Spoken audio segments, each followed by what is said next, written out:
Eu vou pedir a todos, por favor, que desliguem os microfones. Todos, para a gente não ter ruído, pessoal. Todos os microfones, todo mundo já está registrado, tem foto, tem imagem. Se por um acaso entrar alguém brincando, zombando, fazendo barulho, algum adolescente com imagem, eu provavelmente não vou estar vendo a tela do Meet. Aí vocês me avisem, eu minimizo e removo a pessoa imediatamente, ok? Porque entrou alguns adolescentes anteriormente e eu tive problemas seríssimos nas 2 ou 3 webinars, e aí a minha atrapalhou, tá? É por isso que eu filtro, coloco um grupo anterior, exijo e depois removo, infelizmente. Deixa eu ver se tem mais alguém que faltou receber o Meet aqui. Ah, faltou uma pessoa, que ela se identificou também, um rapaz. Deixa eu mandar aqui para ele. Pronto. Ele deve estar entrando.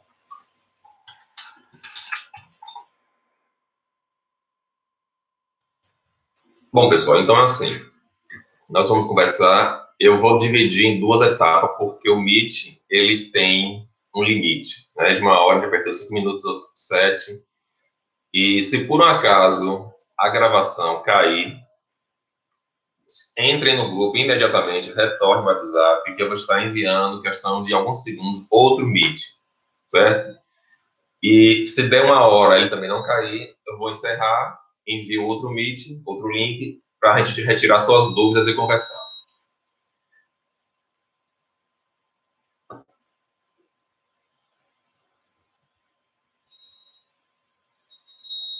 Bom dia a todos, meu nome é Leonardo, eu sou psicanalista, também administrador, teólogo e palestrante.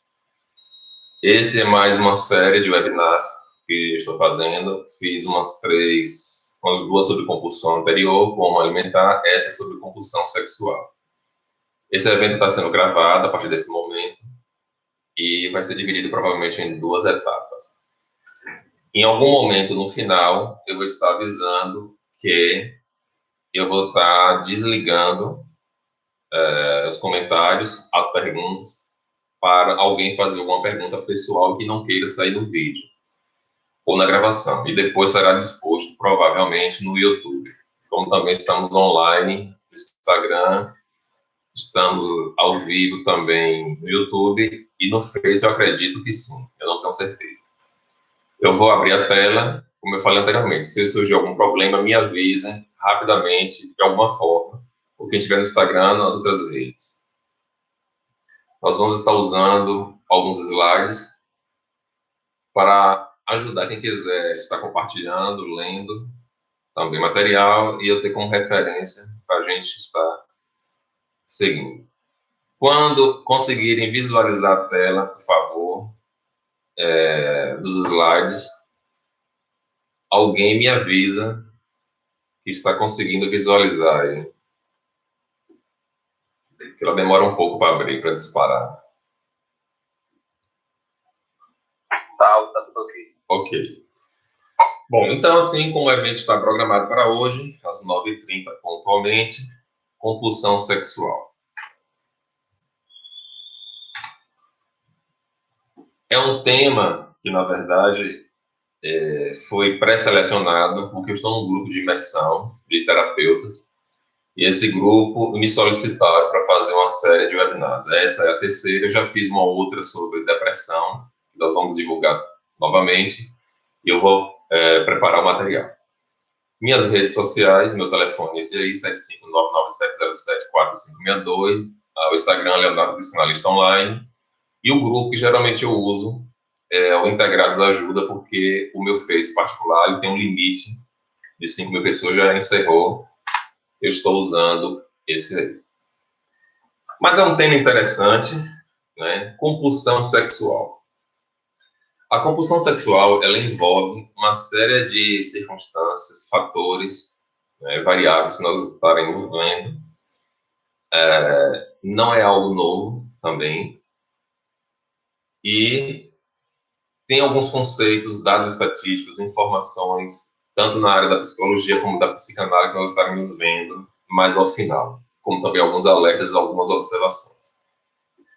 A compulsão, na verdade, é um comportamento, né, fantasioso por excessos de intenções, desejos, comportamentos, práticas sexuais, que vão desde a masturbação, uso de pornografia, vários parceiros e parceiras, múltiplos e ocasionais, sexo desprotegido, uma série de outras questões que estão envolvidas. Também pode ser chamado de hipersexualidade, vício sexual ou vício em sexo.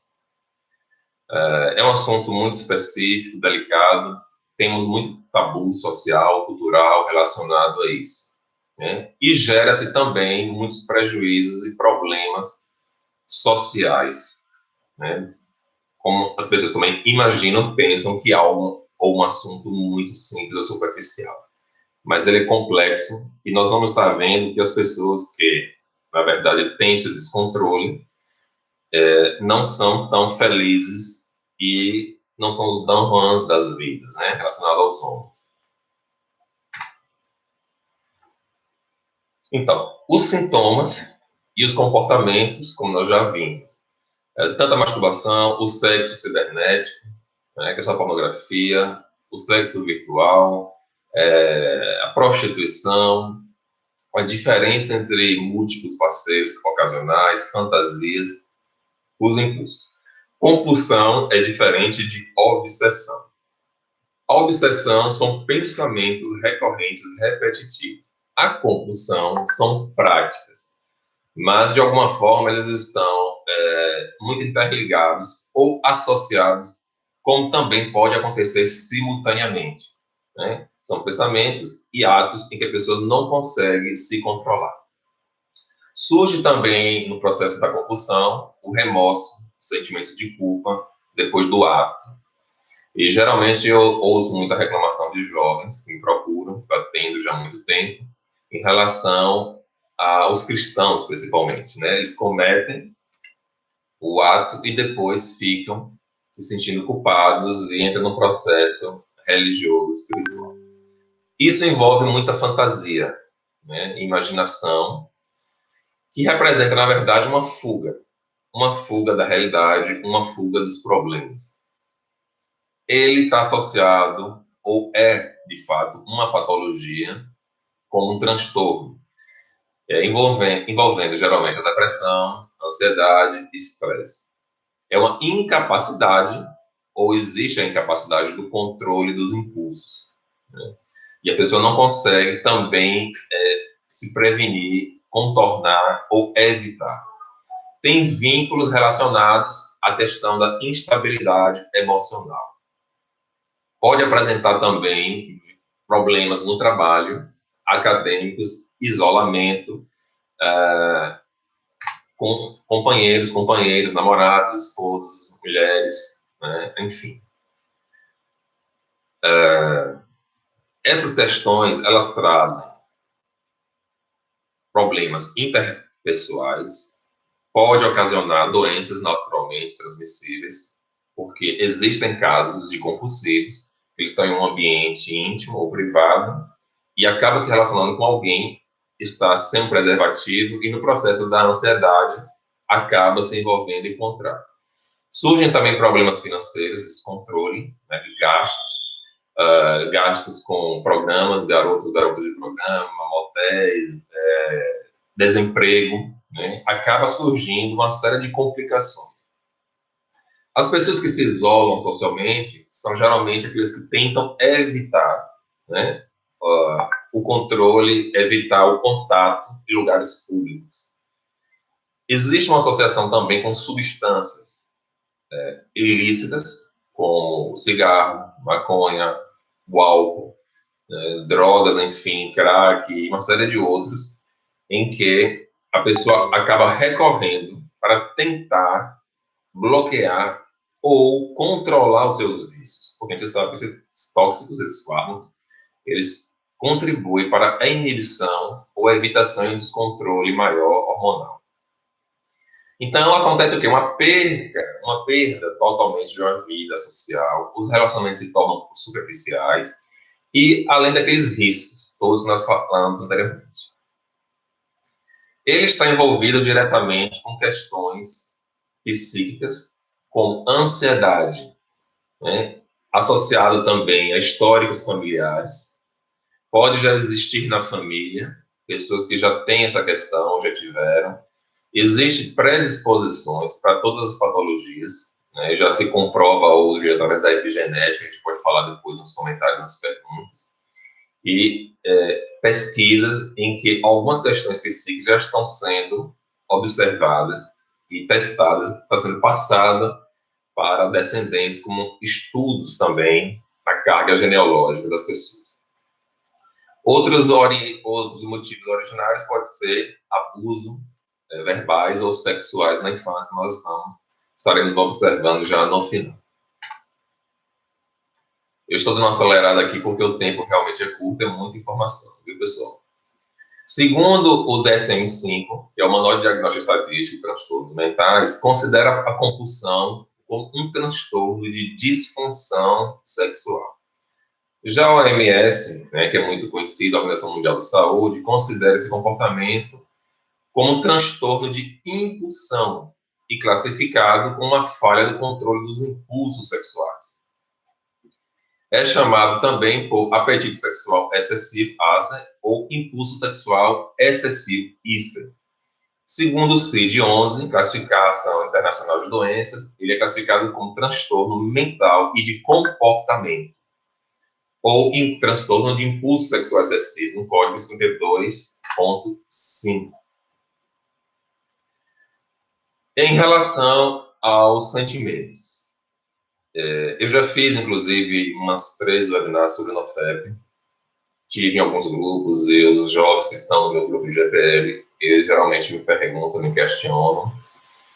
E existe um comportamento, uma onda social em relação à questão do NoFap, em que se acredita, através de técnicas, em que esses impulsos, essas compulsões, podem ser controladas de acordo com a abstinência aos atos da masturbação e a pornografia, em que, de alguma forma, podem bloquear esses comportamentos, né, complementares através de algumas técnicas ou desvios pulsionais de desejos. Só que, de fato, o que acontece é que, geralmente, como eu sempre digo, a libido ela não pode ser eliminada completamente, ela não pode ser destruída, porque é uma pulsão fisiológica, nós estaremos vendo daqui a pouco também, e isso acaba gerando uma ansiedade, né, por essas restrições, aumentando também significativamente alguns outros impulsos em outras áreas. Geralmente eles ficam nervosos, as mulheres também, as jovens ficam nervosas, né? E aí começa a ter alguns problemas de insônia, alguns incômodos, algumas dores abdominais, nos testículos e uma série de outras questões nas genitais. Então, precisa ter um acompanhamento e existem formas regressivas de se controlar essa questão também. Então, não é de uma forma abrupta, como os YouTubes estão orientando, e está trazendo muitos problemas. A compulsão está relacionada também à questão da autoestima, da autoconfiança, né, relacionamentos e, inclusive, a saúde física. E no momento que a pessoa tem esse descontrole, ela naturalmente vai apresentar questões também de desequilíbrios hormonais, naturalmente. Inclusive, a testosterona, a progesterona, a depender do nível e do índice, ela pode trazer também essas consequências e essas disfunções. Pode-se aumentar, agravar de acordo com o tempo, de acordo com as condições, as situações também do paciente ou do sujeito, e perder completamente o controle. Existem situações em que a pessoa precisa ser orientada a fazer um acompanhamento psiquiátrico conjunto, tomar, né, alguns fármacos prescritos especificamente pelo psiquiatra, como também outros tipos de compulsões, como as alimentares, nós fizemos anteriormente. No âmbito amoroso, né, dos romances, das amizades, dos namoros, a situação pode envolver brigas constantes entre casais, geralmente homens ou mulheres que acabam adentrando pela questão da traição, do próprio adultério, porque ele não se satisfaz com a própria esposa, ou quer, na verdade, uma variação para uma série de outros costumes funcionais anteriores ao casamento. E aí surgem as traições, os problemas, o divórcio, uma série de outras consequências. Então, esses pensamentos obsessivos que se tornam compulsivos, eles são incontroláveis e, em alguns momentos, a pessoa tenta, de alguma forma, inibir ou coibir esses pensamentos e esses atos, mas não consegue, porque é incontrolável, infelizmente. Surge também a vergonha, né? E à medida que a pessoa perde o controle excessivamente, vem também aquela questão dos sentimentos de angústia e outros, como também associado. Inclusive, a tristeza profunda pelo excesso pode ocasionar também um processo de depressão ou melancolia ao longo do tempo. Está envolvido nessa questão desequilíbrios neurológicos, ou seja, desajustes tanto psicológicos como através dos neurotransmissores cerebrais. Esses neurotransmissores, eles podem ou ajudam a controlar o humor, como a serotonina, a dopamina, a neuropinefrina, que podem ser considerados como vícios. Ou seja, existe um ciclo neurológico, fisiológico para a manutenção e a intensa estimulação. O efeito é muito parecido às compulsões com um usuário de qualquer tipo de entorpecente, qualquer tipo de droga especificamente. Ou seja, ele tem um impulso obsessivo, porque existem alguns desejos que também são inconscientes, que nós vamos estar relatando, e à medida que ele perde o controle, chega ao ato, ele se satisfaz, depois surge o complexo e a questão da culpa. E nesse processo constante e simultâneo ou repetitivo em um mesmo momento, gera-se sucessivas cargas de dopaminas produzidas pelo próprio cérebro, serotonina.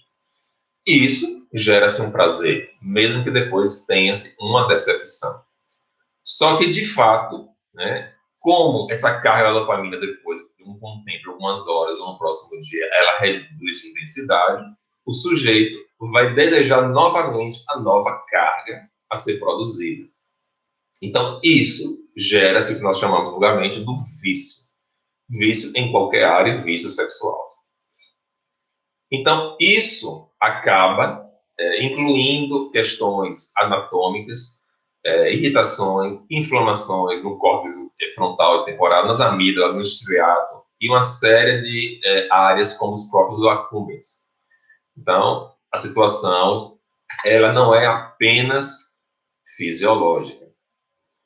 Além dessas alterações químicas no cérebro, acontece também alterações anatômicas e patológicas, né, com essas disfunções, com a inibição e a diminuição do tamanho dessas atividades dos lobos frontais, que nós chamamos de hipofrontalidade, assim como também nas drogas e as outras questões. Então, há uma redução do córtex orbitofrontal e o tórax pré-frontal ventromedial, né, que está muito relacionado à questão da personalidade, das emoções e dos comportamentos. De acordo com a Universidade Federal de São Paulo e o INPASEX, do ponto de vista neurobiológico, isso está ligado a alterações no sistema da recompensa, que quando exposto repetitivamente a situações sexuais, faz com que o sistema se torne muito dependente desse tipo de estímulo. Ou seja, é aquele prazer constante, ritualístico, sucessivo da busca pela dopamina. Nós vamos ver alguns dados estatísticos para percebermos a dimensão dessa questão patológica, que não é simples e precisa ser tratada. Segundo o Ambulatório de Impulso Sexual Excessivo e Prevenção do Desfecho Negativo, no Instituto Psiquiatria, só um minuto, que tem mais alguém querendo entrar. aqui novamente. Deixa eu ver se eu consigo aqui. Não vou conseguir me da tela e agora aqui acho que houve uma trava no computador. Espera aí, pessoal. Só um segundo, por favor. Pronto. Vamos retomar, então, a tela principal. Estamos aqui. Pronto, dados estatísticos. Vamos retornar agora.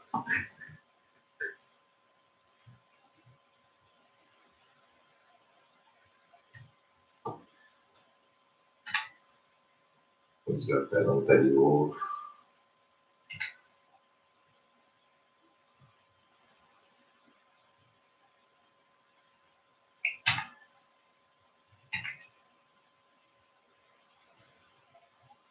Bom, voltando. 60% dos indivíduos sofrem de abuso sexual na infância, os que já têm a questão da compulsão. Apresentam elevada prevalência de ansiedade, depressão e risco, inclusive, de suicídio. Aumenta a intensidade da ansiedade, né? As características da personalidade relacionada à questão da integridade física e psicológica, frequente práticas sexuais, normal, né, e óbvio, estímulos individuais, rendimento intelectual menor. Os pacientes compulsivos por sexo dão vazão aos desejos sem questionar de forma racional, né, os seus desejos e a dimensão do problema. 2 a 6% da população mundial já sofre de compulsão sexual. E segundo o Hospital das Clínicas da Faculdade de Medicina da USP, 72% dos pacientes possuem outro tipo de transtorno conjunto. 54% foram apontados com sintomas de transtorno psiquiátrico e com depressão e ansiedade, 22%. 95% dos casos de compulsão ocorre entre os homens. Dos membros do grupo pesquisado, 57% se disseram heterossexuais, 26% gays e 17% bissexuais. Segundo outra pesquisa também, em outro ambulatório, na Universidade Federal, 37% das pessoas compulsivas têm o terceiro grau completo, nível. 58% apresentam sintomas de parafilia, né, que uma série de outras questões associadas completo. 58% apresentam sintomas de parafilia, né, que uma série de outras questões associadas, como o uso de animais e objetos, exibicionismo por 20%. 41% dos perfilados têm parceiros fixos. Em média, de parceiro sexual a cada paciente é de 161 pessoas.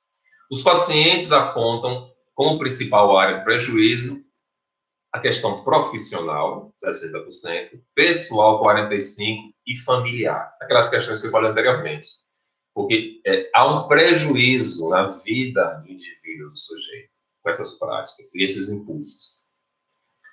Na média, existe, para cada paciente, tem um parceiro por semana.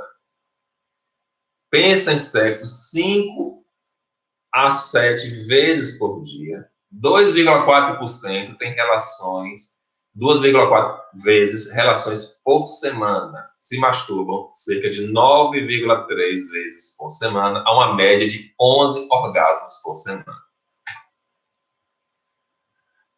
São os dados estatísticos. Mas vamos para as causas, né, das implicações psicológicas. Estamos vendo o tempo aqui, nós temos mais uns 30 minutos. Vamos tentar acelerar agora. A pessoa que tem a compulsão, ela tem algumas características de transtorno. Ou seja, elas não conseguem, como eu falei anteriormente, resistir a esses pensamentos e esses desejos. Elas precisam estar se saciando constantemente. E geralmente não importa como, onde e às vezes com quem. O que é pior, né?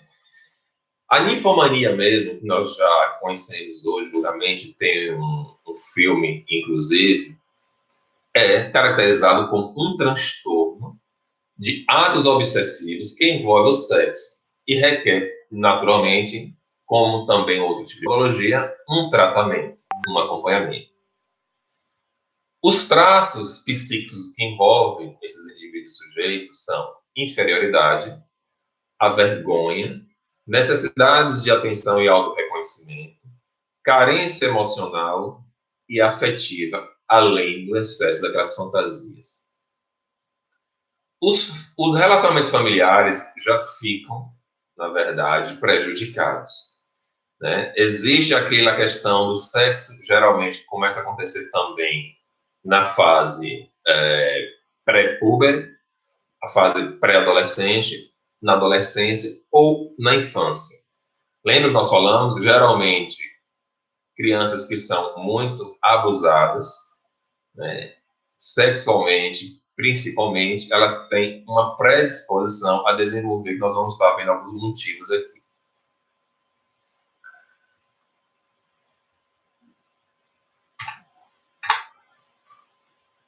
Outras causas que nós vemos em relação à compulsão.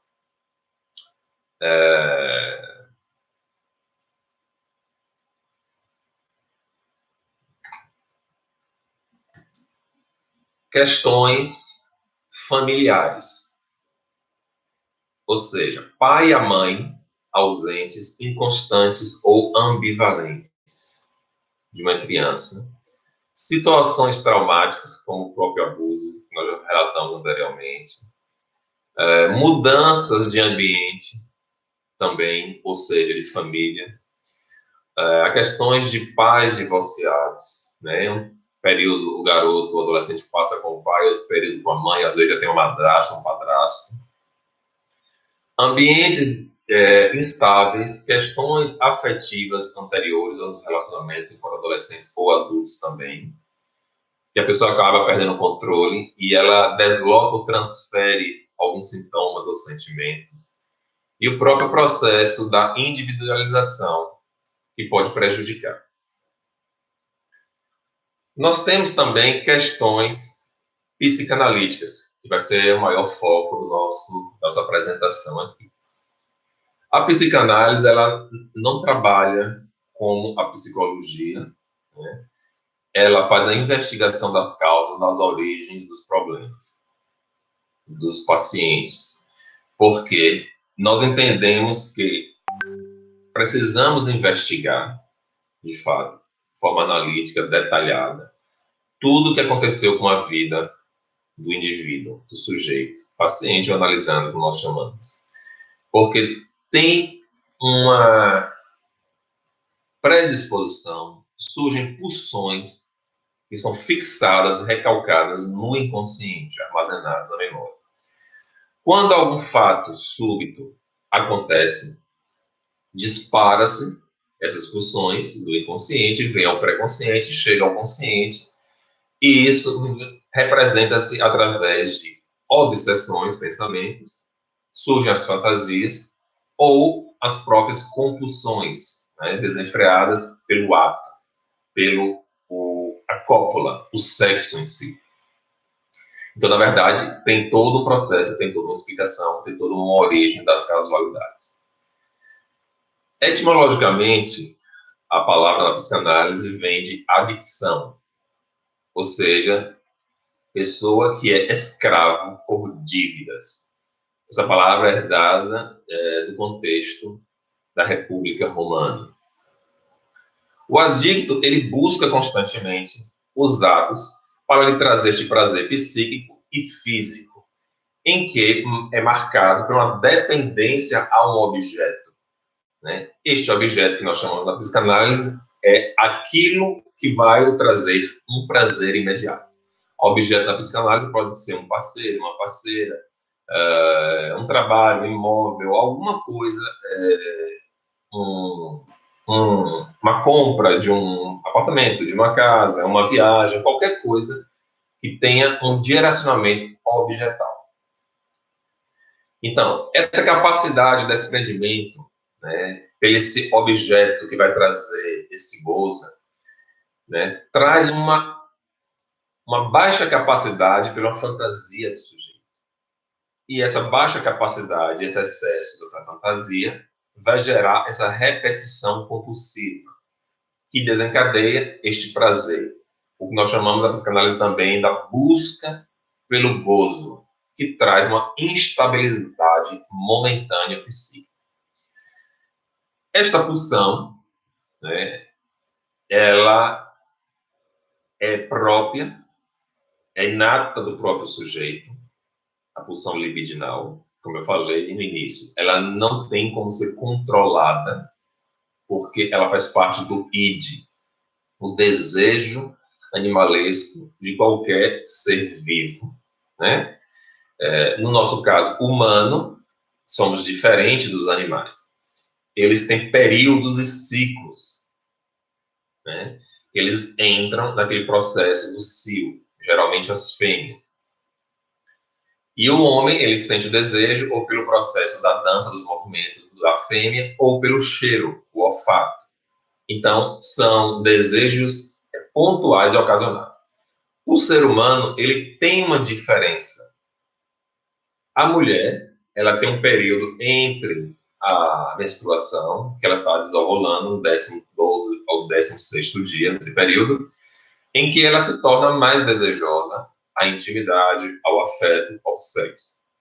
O homem já tem um diferencial, ou seja, nós produzimos 200 a 400 milhões de espermatozoides diários e a libido do homem, ela praticamente pode ser impulsionada diariamente. Então, por isso também é que no homem a representatividade da compulsão sexual é maior, além de outros motivos também narcísicos que nós estamos aqui retratando. A pulsão, nós chamamos, existe a pulsão de vida e a pulsão de morte. A pulsão de vida é tudo aquilo que traz ao indivíduo uma combinação de desejos familiares, desejos de vida, o desejo do prazer, uma renovação. Nós chamamos de eros, está relacionado com a sexualidade. A pulsão de morte, nós chamamos de thanatos, ela já está relacionada com a dissolução do ego. É um sentimento de um pulsional destrutivo e agressivo ao organismo. E está envolvido também com descontroles, a culpa e o processo da depressão, ansiedade e uma série de outros sintomas. Nós chamamos de pulsão de thanatos. Esse excesso de pulsão sexual, né, que nós chamamos de auto-hipnótico, o sujeito acaba se tornando por movimentos e sensações imperativas, impulsivas. Eles buscam essa atividade sexual de uma forma intensa, né, trazendo um vigor sexual grande, né? Ou seja, nós chamamos socialmente, vulgarmente, com homens mais másculos e viris, o que se fala muito no jargão jovem, o rapaz, o jovem pegador, né? Namorador, agarra, pega todas as meninas por aí. Na verdade, isso encobre uma ânsia pelo poder ou prestígio também, inconscientemente, o reconhecimento.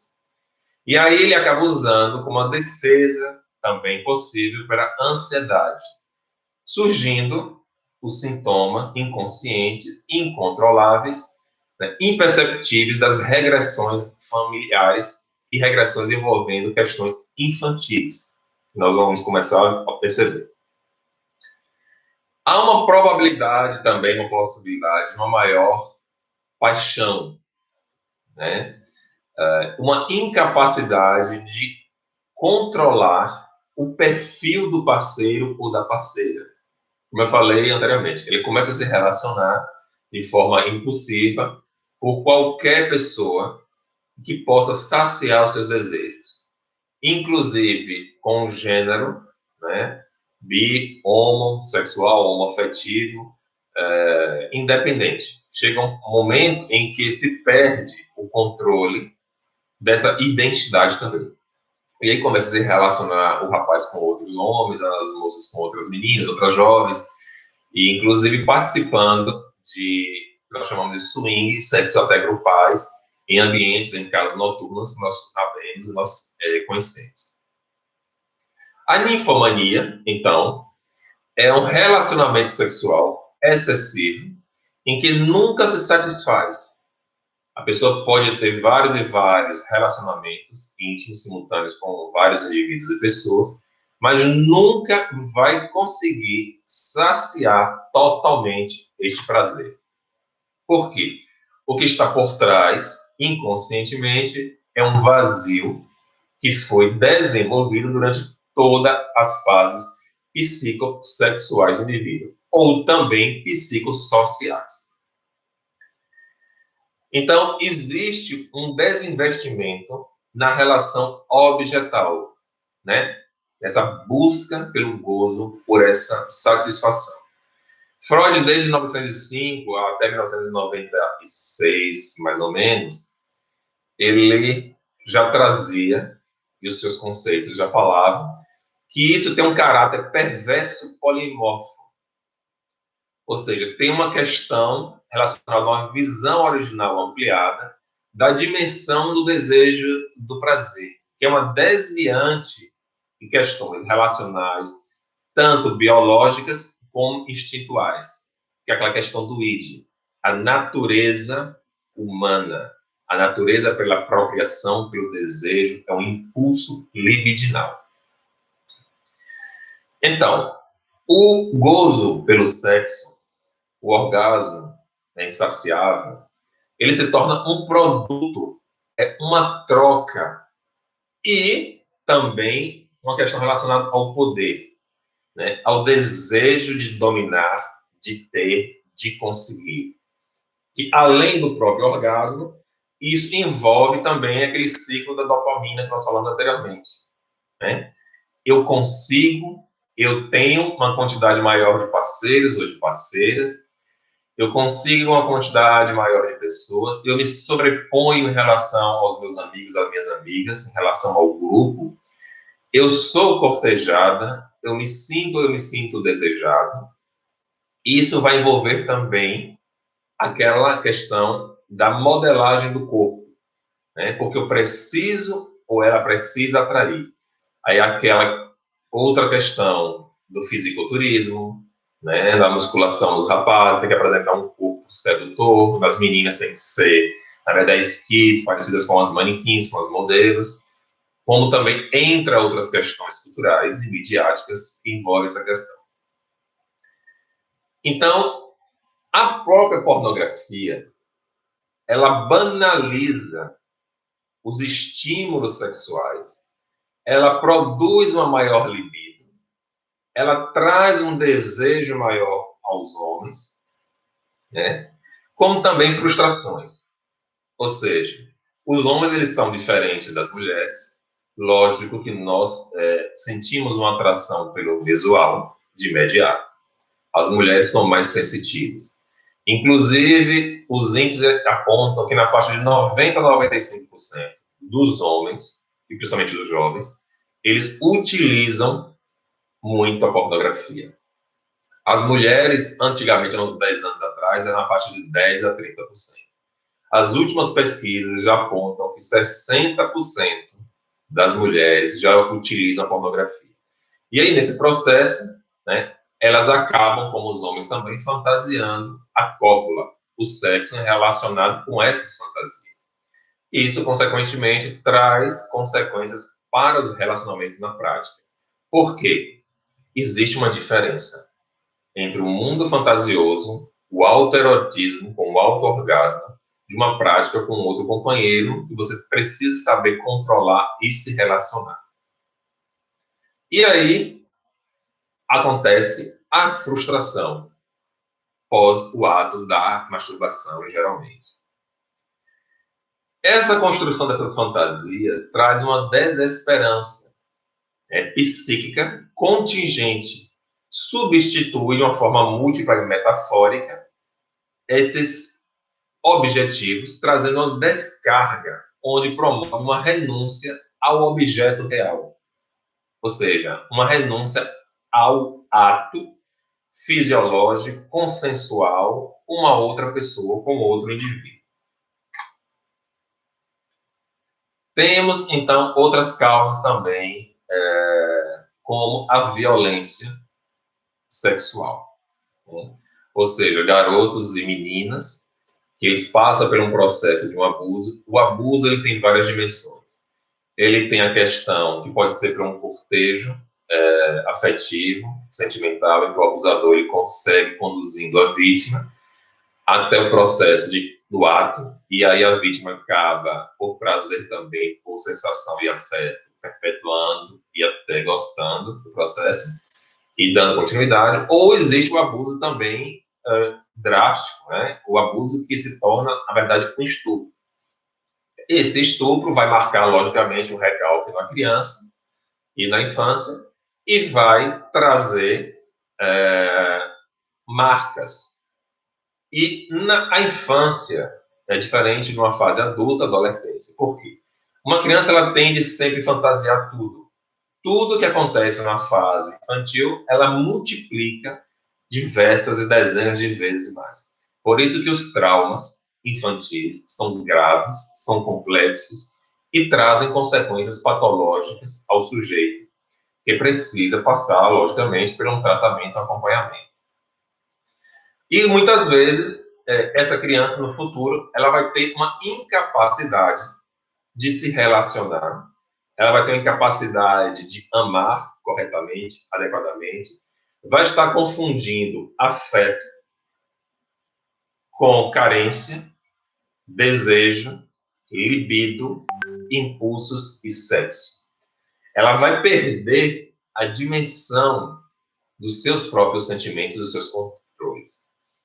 Por exemplo, alguns rapazes, algumas garotas, eles não vão apenas conseguir ter um namoro, né, comum, normal, com cortejo, com o tempo, com o convencimento, um amor romântico. Eles vão desencadear sempre, quando tem um primeiro contato, para a relação sexual. Porque a fixação do afeto está vinculado ao abuso que sofreu. Ela não consegue desassociar. Existe também uma preocupação sobre as genitálias, né? Quem tem a compulsão. Sempre está pensando, desejando ali, observando, valorizando excessivamente os órgãos, como também o porte físico que eu falei, como características de sedução. Então, isso vai envolver uma complexidade, né? Uma questão de sentimentos existenciais subjetivos, próprios, inanimados e intercambiáveis. Ou seja, vai fazer parte de uma fantasia.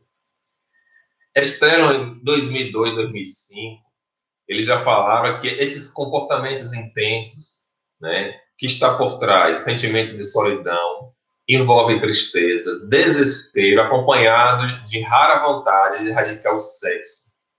Revela, então, uma precariedade de recursos psíquicos, além de sentimentos avassaladores de extrema solidão, vergonha e desespero. É uma instabilidade, são constantes e eternas frustrações, um tormento, decepções, torturas, envolve ciúme, né? Desequilíbrios emocionais, temperamentais, uma série também de projeções no outro, é aquela busca de encontrar em alguém, no outro, algo que possa saciar este eterno e constante vazio. Já André Green, em 1996, ele diz que o que está por trás também são defesas e fronteiras do paciente, ou seja, profundas regressões libidinais, está relacionado com as fixações pré-genitais. Quais são as fixações? As fixações das etapas orais, anais, latentes, que acontecem na pré-adolescência. Qualquer disfunção nessas áreas, que não é o caso da nossa live aqui, vai ocasionar também descontroles sensitivos, libidinais, sexuais posteriormente. Então, o sujeito ele acaba precisando abdicar inconscientemente dessas violências, né? Ele usa de defesas, deslocando reativamente se protegendo, né, negando algumas questões. Surgem também, contrariamente à compulsão, o que nós chamamos, ou se comenta, de sujeitos assexuais. Inclusive, eu fiz um atendimento ao acolhimento de uma jovem, ela se achava assexual. Mas quando eu fui conversando com ela, ela percebeu que a questão dela estava relacionada à infância, né? Questões de envolvimento com outros meninos. E depois ela ocasionou uma devida insensibilidade. Outras questões, por exemplo, tem um ligamento com o sofrimento de angústias primordiais, né? Há questões depressivas, decepções também pode acontecer nos relacionamentos, friezas, anonimato. A pessoa às vezes se relaciona, entra em sites de busca, ele bate-papo com várias pessoas, em que na verdade ela não quer se identificar. Por quê? Porque tem uma vergonha, ela agenda, marca encontros, faz sexo virtual, mas ela não se identifica ou usa um nome falso. Por quê? Isso está relacionado, como a Stone Long fala, de uma incapacidade de amar, né? É um apego fetichista a um objeto inanimado, que ele pode ser intocável. É uma tentativa constante de eximir essas fixações extremas desse amor, essa busca do amor infantilizado.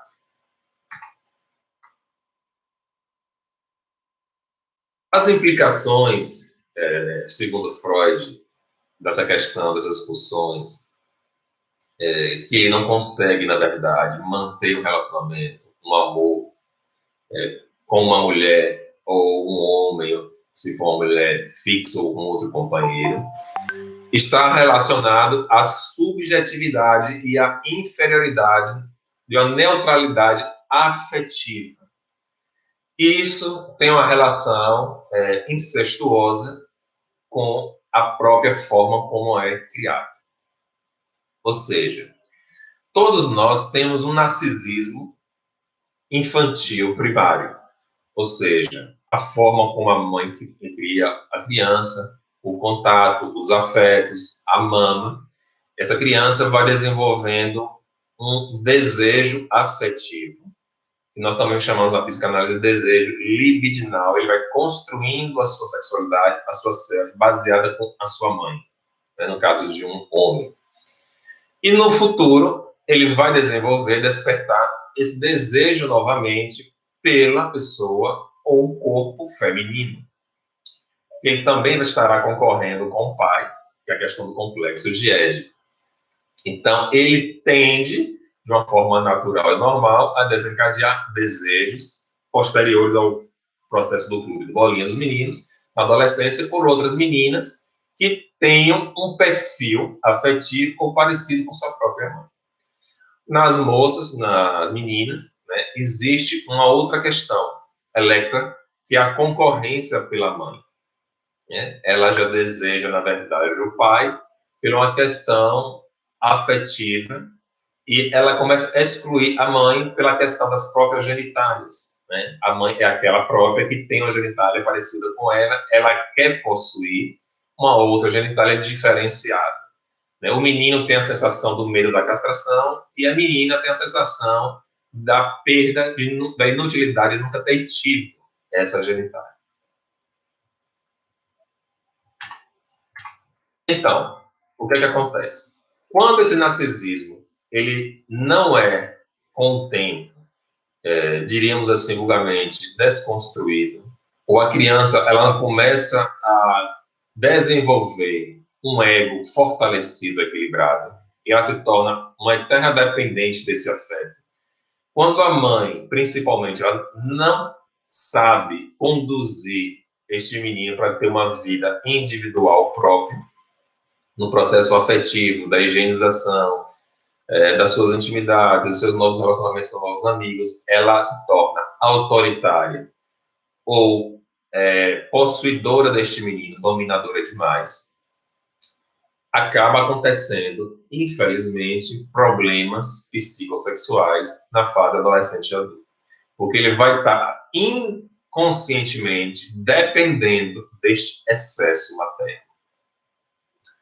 E aí vai desenvolver o quê? Esta busca constante, desejosa pelo afeto, confuso em relação ao sexo.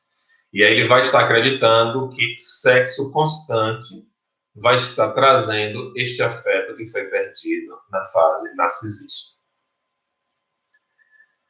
Então, o que é que acontece? Uma depreciação, né, dessas finalidades sexuais que acabam sendo perversas, traz aquele sofrimento e aquele desprazer. A descarga pulsional, constante, sucessiva, em busca do gozo, não vai produzir necessariamente sentimentos de satisfação, mas muito pelo contrário, vai ser uma dependência constante. Né? O sexo desenfreado vai ser um mero auxílio numa prática, como se fosse uma anestesia para se apaziguar esses afetos catastróficos de solidão, de desamparo, de abandono. Inclusive mães também, que não cuidam dos seus filhos excessivamente, mas elas não trazem esse afeto adequado, ponderado. E aí este bebê vai estar no futuro buscando também um afeto que ele não teve. Aquela velha história, todo excesso demasiado ou uma falta vai trazer um desequilíbrio subjetivo. Nós temos na etiologia da disfunção da sexualidade uma corrente do homem e da mulher em que traz o quê? Episódios de coitos interrompidos. Por exemplo, também garotos e rapazes que, por um processo de ansiedade, ele não consegue ter uma relação sexual normal, satisfatória, adequada. Ele, infelizmente, entra no processo da ejaculação do orgasmo antecipado, ou até mulheres que, no processo sexual, não conseguem atingir o orgasmo. Isso também tem vínculos potenciais relacionados às fixações. Bom, então essa compulsão repetitiva é um esforço de captura de relacionamento, de enlaçamento desse desejo. McDougall, ele fala que a neossexualidade estaria relacionada com conflitos edipianos, como falamos anteriormente, de forma muito primitiva, né?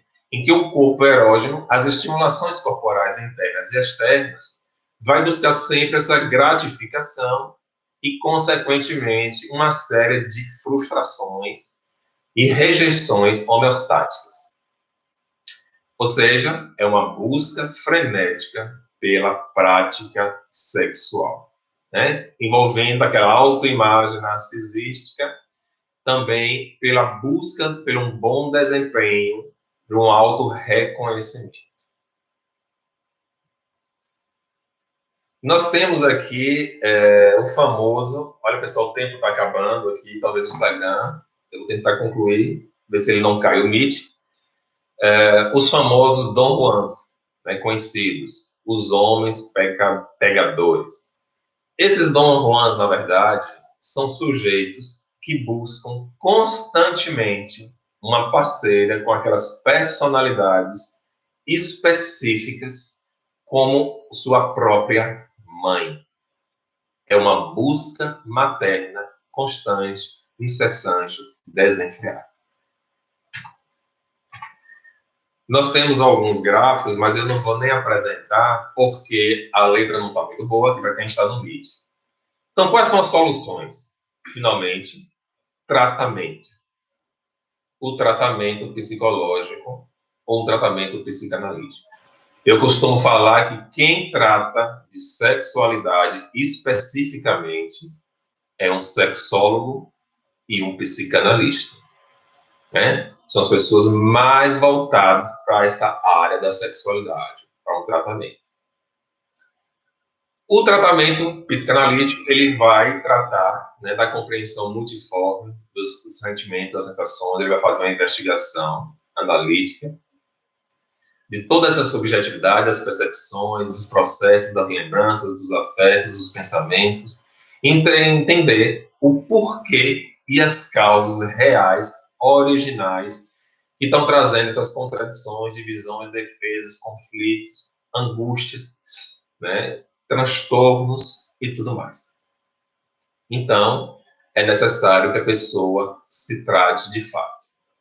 Quem está no Instagram e no YouTube, no Facebook, assistindo, desejando me procurar para uma conversa, um acolhimento ofertado gratuitamente, basta entrar na rede social, mandar uma mensagem no Facebook, no Instagram, ou entrando no telefone 75997074562 e me procurando que a gente faz um agendamento. Tem também grupos específicos para jovens, juvenis e adultos, juvenis dos 14 aos 20 e jovens dos 21 aos 45. E também tem um grupo que eu estou desenvolvendo sempre webinars de estudos específicos e lives, que de vez em quando eu abro, geralmente quinzenalmente, estou apresentando. E quem quiser também outros materiais já desenvolvidos, gravados, tem também o YouTube, que eu posso disponibilizar o link. Então, agradeço a todos que estão no Instagram. Eu vou ver se eu consigo ler alguma pergunta. O Meet ainda não caiu. O YouTube ele fica aberto, o Face também fica constante. E deixa eu ver se eu consigo, não consigo visualizar aqui as fotos. Então, eu vou fechar o Instagram. Quem quiser entrar no Meet para algumas perguntas, eu vou estar abrindo o link. Me peça rapidamente aí no telefone 75997074562. Quem tiver no Instagram, quem tiver no Face ou no YouTube, entre e me solicite aí rapidinho que eu vou dar acesso ao link, viu? Para vocês entrarem no Meet agora, que ainda tem vaga para as pessoas.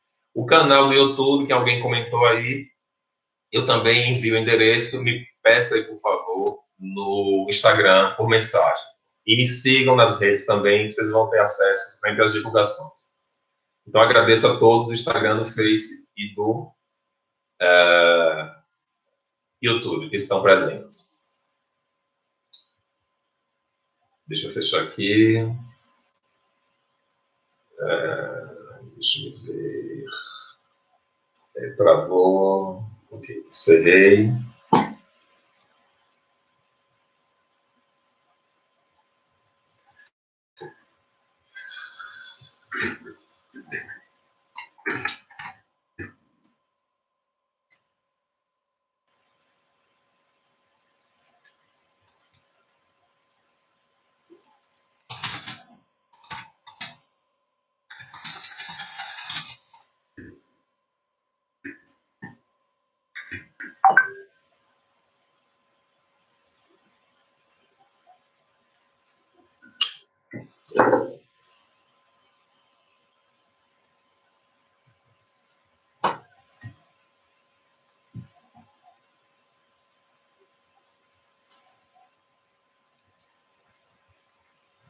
Quem está me acompanhando aí no YouTube,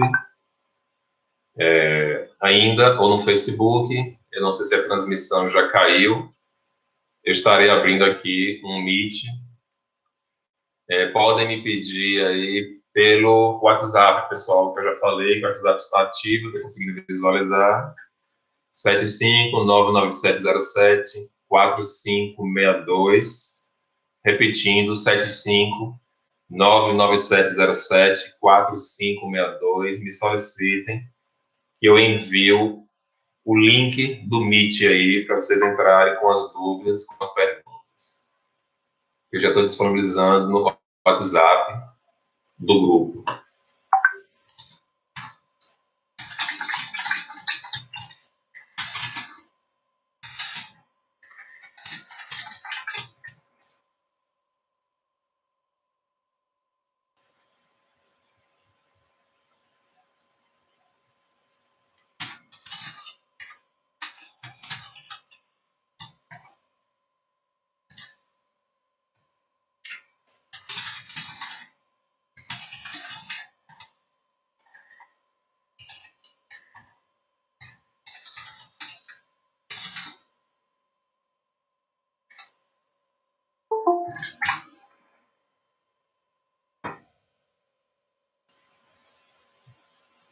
Ok, pessoal está entrando novamente, eu estou liberando Miguel, Valdirênia, estou liberando o link, pessoal. Vamos com calma, é o tempo que os demais vão entrando aqui.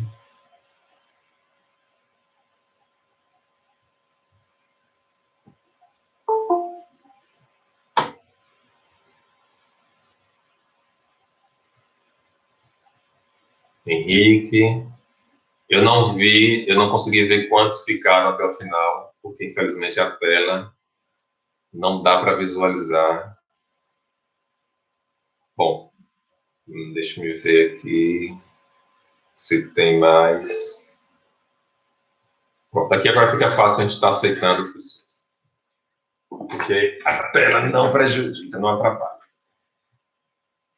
Bom, está sendo gravado ainda, e o chat também. Eu também não consegui ler o chat, pessoal. Alguma pergunta vai precisar de repetir aí. No Face, eu também... Deixa eu ver se eu consigo ler rapidamente aqui o Face. Não estou conseguindo ler. E a transmissão YouTube... não tem perguntas. Então, vamos para o... Henrique está sem microfone. Pode digitar, viu, Henrique? Aí, no chat. Quem quiser abrir o microfone, quem quiser abrir o vídeo ou áudio, por favor, quiser falar, pode perguntar, pode começar para a gente conversar, tirar as dúvidas e conversar.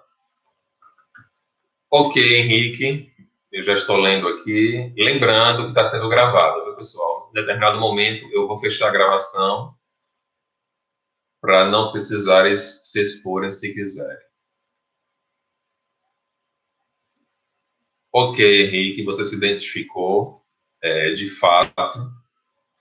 Essa webinar, essa live, foi utilizada, foi criada, principalmente quem tem essas compulsões, né? Não é um fato banal, isso não é uma brincadeira. As compulsões são patologias, quando excessivas, prejudicam o sujeito de fato, trazem uma série de angústias, preocupações.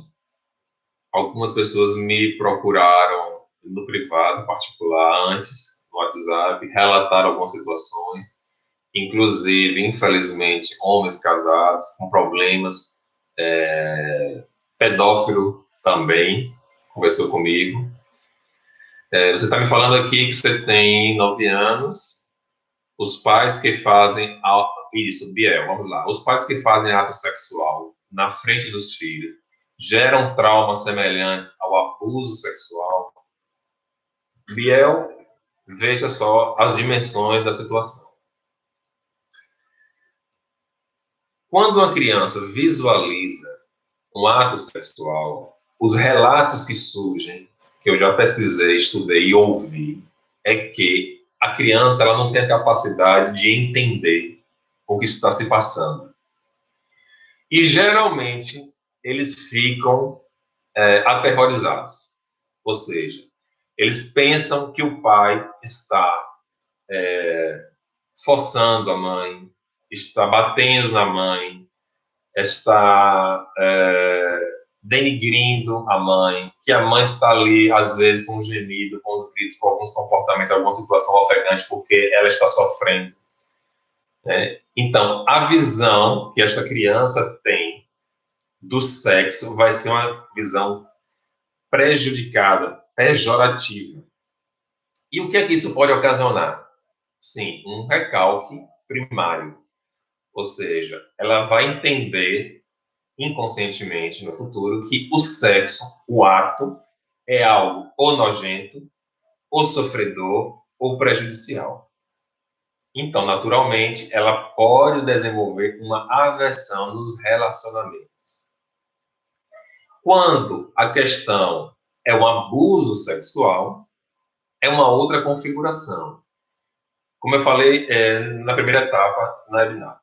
O abuso sexual, quando ele passa por um processo lento, gradual de cortejo, né? O processo do convencimento, as brincadeiras, que às vezes o abusador usa brinquedo, e aí ele tira uma parte da roupa, e aí estimula a criança a fazer a mesma coisa, vai pegando nos órgãos, né, sensuais, genitais, nos lábios, nos órgãos íntimos da criança, ele vai estimulando também que a criança faça o mesmo com ele, né? Eu peço que desligue o microfone por enquanto. Aí, na hora que eu parar, aí você zaga, ok? Ou então pode digitar no chat também, Willer.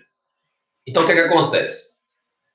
Quando o abuso, ele não é agressivo, ele envolve o afeto, a carícia e o carinho, a criança vai associar o afeto futuro com a intimidade. Normal, ela vai desenvolver essa associação.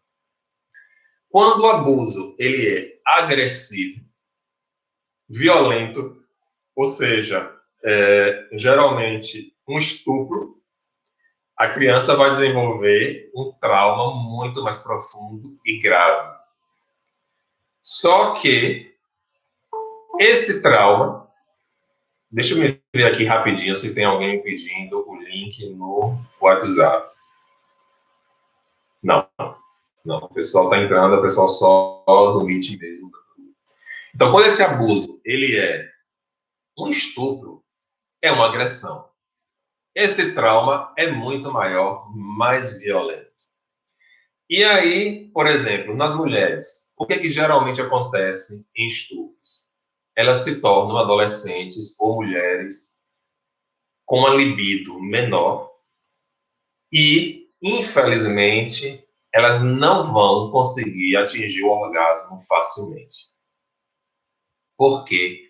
O próprio cérebro inconsciente vai bloquear essas sensações, né, desse orgasmo, desses desejos, desse gozo, dessa satisfação, com uma defesa de uma forma automática. Né? Eu costumo dizer que nós somos humanos, não somos robôs. Então, alguns sentimentos, algumas emoções vêm de forma incontrolável. Nós não programamos, apertamos uma tecla delete ou enter e damos prosseguimento. Não funcionamos dessa forma, porque nós temos as pulsões, como eu falei, Eros e o Thanatos. Nós temos as pulsões de vida e de morte, de defesa ou a busca pelo prazer. Nos rapazes, o que é que pode ocasionar esses abusos? Uma ansiedade exagerada no processo inicial, né? Ele não consegue atingir uma ereção, ou ele até consegue a ereção, mas no processo do coito, da penetração, ele acaba antecipando, né, o orgasmo, ou ele pode postergar também demasiadamente o orgasmo como uma defesa, uma preocupação, e ele pode se tornar também impotente, ou seja, aquele trauma inicial vai trazer no momento do ato uma preocupação, uma angústia ou um medo. Jovens também que já me relataram, me procuram, eles falam que quando acontece um episódio com alguma garota, alguma jovem, né, e eles não conseguem ficar eretos, infelizmente, com aquela mesma jovem, aquela mesma mulher, ele não consegue mais ter aquele ato. Principalmente numa relação em que a garota, a jovem, ela é dominadora. Ele não aguarda o rapaz, o homem, o processo das carícias, do afeto, do estímulo. Elas vão, diríamos assim vulgarmente, atacando antecipadamente ou precipitadamente. Isso ocasiona um nervoso, né, pela busca da potencialidade da virilidade e ocasiona uma incapacidade da ereção. Como também o que é que pode acontecer, infelizmente, como já explicamos no webinar anterior, na primeira etapa. A busca pelo afeto, pelo desejo, né, por causa de uma carência relacionada ao narcisismo feminino materno, da própria mãe, que não foi bem construído, foi excessivo ou faltoso. Então, o que ele quer, na verdade, não é em si o sexo como ponto culminante do gozo, mas o que ele quer é se sentir desejado, acariciado, né? Ele quer se sentir poderoso, dominante naquela situação. Ele quer o poder, o domínio. Ok, Henrique, você falou que não consegue controlar o id. É porque, certamente, como eu falei, você viu na apresentação, tem algumas questões que precisam ser analisadas ou tratadas. Né? Gabriel trouxe um exemplo aí da questão do abuso. Se você quiser trazer algum outro exemplo, se vocês quiserem trazer um exemplo também de um amigo, um primo, um parente, né? A Valdirene, de uma amiga, uma conhecida, relatada, pode trazer, perguntar ou abrir o áudio e falarem que a gente tenta aqui explicar ou entender. E como eu falei, não esqueça, quem desejar uma conversa, um acolhimento, entra no meu WhatsApp, quem está no grupo aí, me procura, me solicita que eu envio o procedimento com os turnos que eu faço o acolhimento gratuito e a gente escolhe os horários e fazemos o agendamento. Alguém mais gostaria de fazer alguma pergunta? Algum questionamento? Nós temos tempo ainda suficiente. O link ainda tem aí uns 40 minutos para a gente conversar. Isso, Henrique. Eu tento fazer os webinars geralmente descontraídos, para que as pessoas possam colocar algumas imagens, possam conversar e falar. Vocês gostariam que eu fechasse a gravação para poder dispor mais, sentirem mais à vontade, já que ninguém trouxe alguma pergunta? Bom, o Henrique fala, eu não me arrependo eticamente, apenas financeiramente. A gente tem que entender, não é, Henrique, o que é uma questão de ética, que está relacionado com a moralidade, com a cultura. A ética que você comenta é uma ética pessoal, né, da sua personalidade, seu estilo de vida, ou é uma ética relacionada à moralidade cultural, social? Né? Um outro ponto, essa questão financeira que você me traz. Lógico, né? Os gastos com festas, boates, às vezes motéis, aluguel de algum local específico para o ato sexual, presentes, o processo do convencimento, do cortejo, inclusive também, a depender da quantidade, preservativos, produtos que a pessoa precisa tomar. Tem homens que, para manter a ereção e a compulsão sucessivamente, usam também estimulantes químicos, né, o famoso Viagra, já enquanto jovens. E o Viagra, a longo prazo, nós sabemos que ele pode ser altamente prejudicial. Ele trabalha com os vasos sanguíneos, dilatação, e inclusive psiquicamente. Se acredita depois que, se eu não tomar o Viagra, não vou ter aquele potencial, não vou ficar ereto. Então, ele pode trazer uma série de outras consequências. Gabriel, a pedofilia é considerada uma psicopatologia? Sim, Gabriel. Ela está dentro da perversão, neurose ou psicose? E como seria o tratamento? Ela seria uma pedofilia relacionada a uma perversão, mas com viés neurótico também. E a depender da situação, ela pode até estar relacionada com uma psicose também. Então, depende das dimensões de cada sujeito. A perversão, nós sabemos que é aquela própria sensação, o desejo de uma satisfação incontrolável, independente das responsabilidades que o outro sinta ou que a sociedade pense. A neurose, ela é intrínseca do ser humano. Né? Freud já falara que todos nós somos neuróticos em algum nível, em algum grau. A OMS mesmo e o DSM-5 já fala que apenas 4 a 5% da população mundial tem uma perfeita saúde psíquica e uma saúde física. A psicose já envolve delírios, né, fantasias desenfreadas, exacerbadas, exageradas, audição, visões, e a pessoa, no momento psicótico, em surtos, ela pode apresentar suas devidas compulsões também. Então, ela pode acontecer, ela pode ser pontual, a depender, e é nessas 3 situações.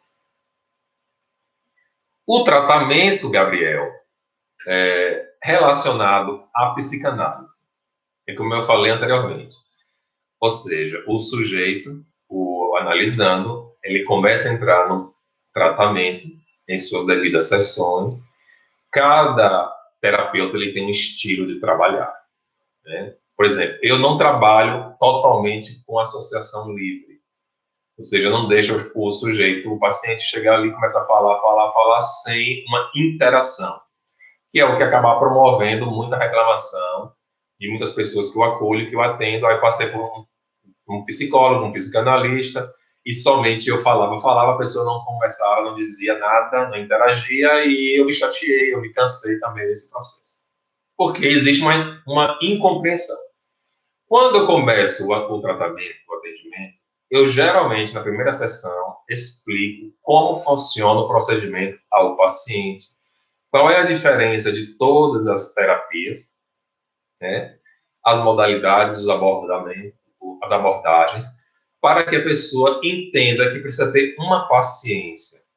E vamos ter que ouvir, né, o histórico. E aí eu faço uma mescla. Em determinados momentos, eu deixo o paciente falar de uma forma livre, situações pontuais, casuais, do que aconteceu durante a semana, e vou registrando isso. Em outros momentos, eu levo o paciente, né, de uma forma induzida, a trazer os relatos da infância. E aí eu crio, nessa questão do histórico, uma ordem cronológica. Por quê? Dessa forma, de forma cronológica, é o meu estilo, acontece uma coerência no tratamento. E o próprio terapeuta ele não fica perdido na linha do tempo. E o próprio paciente, à medida que ele vai, né, relatando de uma forma cronológica, ele vai conseguindo também lembrar dos episódios. É aquilo que está registrado dos recalques no inconsciente. E também a interpretação dos próprios sonhos do paciente, os pesadelos, que falam muito de nós, né? Ou seja, cada símbolo, cada imagem, cada som que nós escutamos tem uma relação muito direta com o nosso histórico, com a nossa vida, com nossos desejos, nossas frustrações. E o sonho, eles falam muito sobre nós. Então, esse é o tratamento. Ele é gradual, requer paciência, requer muita empatia como terapeuta. Se a pessoa não tiver empatia, né, não adianta dar continuidade ao tratamento. Eu ouço muitas reclamações, por exemplo, o perfil na maioria dos meus pacientes são jovens e homens, porque eu já trabalho há muito tempo e eles vão gostando e vão indicando outros, entram nos grupos, assistem aos lives, webinars e acabam preferindo. Como também aquela questão de preferir alguém, um terapeuta do mesmo sexo. Por quê? Porque vai poder falar as intimidades, não vai ter vergonha. Geralmente, com as mulheres e as garotas, as jovens, eu não tenho muito esse problema. É a forma de conduzir e conversar, que a pessoa vai se sentindo livre, né, e disposta a falar também, confiar. O Rodrigo aí traz. Também não me arrependo. Se não atrapalha ninguém e traz prazer para ambos, não vejo mal nenhum. Cada caso é um caso. Sim, Rodrigo. A compulsão que nós trouxemos aqui na DINAR é aquela onde há um descontrole. Um descontrole a nível patológico. O que é isso, patológico ou um transtorno? É quando sobre o processo sobre as obsessões, pensamentos, né? E ou ela tem várias e várias turbações, várias agressões sucessivas, pode gerar uma dependência, né? Pela dopamina, serotonina, uma série de outros hormônios que geram prazer. E o que pode estar por trás dessa busca deste prazer, esse descontrole, são outras questões psíquicas que precisam ser retratadas e analisadas. Se não traz um desprazer, né, um desconforto, se não há um descontrole, se não existem questões financeiras, relacionais, familiares, não é uma compulsão, está dentro de uma... Assim, não controla ou não, só quando acaba o dinheiro. Então é rico. É uma questão a ser analisada, a ser observada, a ser vista, né? Se realmente o seu caso é de fato, que aparentemente é uma compulsão, ou não. Né? Aí precisa ser analisado. A Maria Santana entrou também. Se quiser fazer alguma pergunta, Maria, enquanto nós temos um tempo aqui suficiente.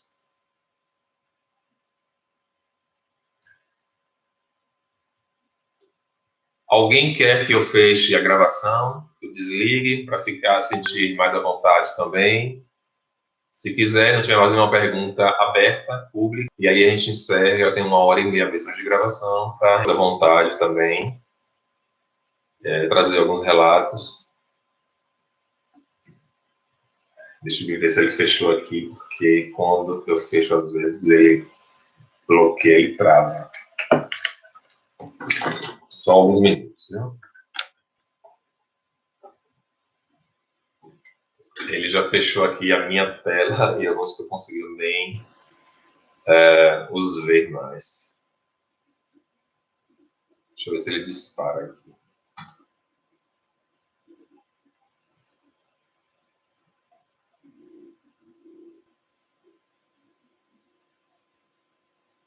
Ele está fechando, está abrindo de novo. Espera para visualizar. A gravação não é pelo Meet, viu? A gravação é um programa que eu tenho, onde eu faço também, desenvolvo as... Pronto, ele está pedindo para fechar o Windows. Se fechar o Windows aqui agora, a gente vai cair o link. Não sei se vocês estão me ouvindo ainda. Mas, de qualquer forma, vocês já assistiram. Se precisar da gravação, eu posso disponibilizar quando eu jogar no YouTube também.